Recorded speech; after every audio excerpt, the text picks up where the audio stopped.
Hello, I'm Jack Middleton.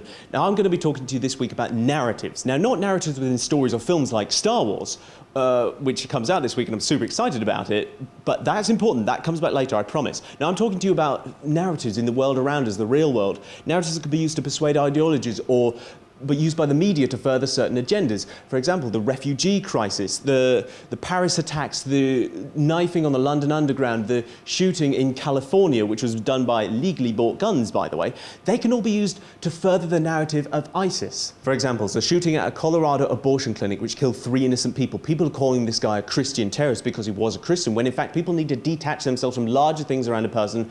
People need to focus on what really turns these individuals into murdering people. Could it be negative emotions like fear and hate? Now, this is getting less coverage because it doesn't promote the ISIS narrative, which people can use to their advantage.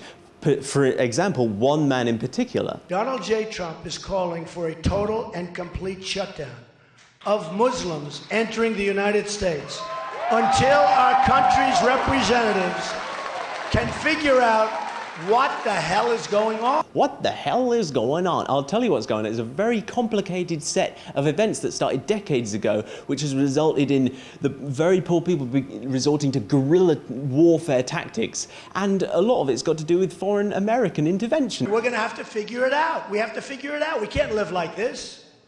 It's going to get worse and worse. You're going to have more World Trade Centers. It's going to get worse and worse. It's getting worse and worse and worse, and a lot of it's got to do with me. I'm making it worse and worse. They have no respect for human life.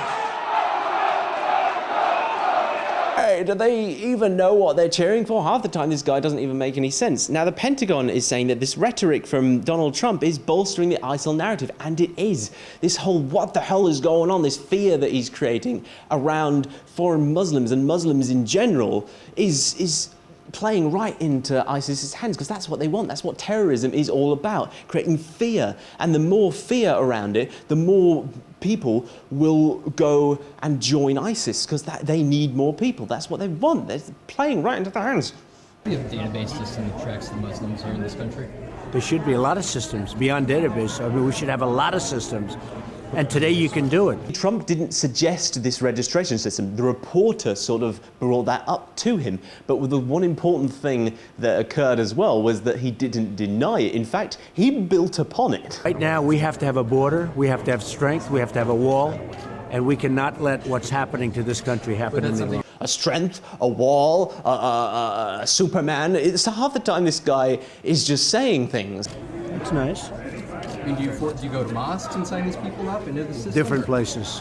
You sign them up at different, but it's all about man. This is all sounding a little Nazi-ish, actually. Registrations for a particular people with a particular belief. It's sounding very Nazi-ish, in fact. Donald Trump has suggested other ridiculous things, like building a massive wall between the US and Mexico. It seems like everything that comes out of that guy's mouth promotes fear and hate.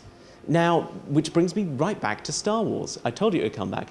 Now, we all like stories about war. They offer us sort of an analogy for the possibilities of our own selves and the possibilities of our own evil as well as our own good. They're a time of conflict, and we enjoy to see that on film. What we've got to not do is confuse that with real life.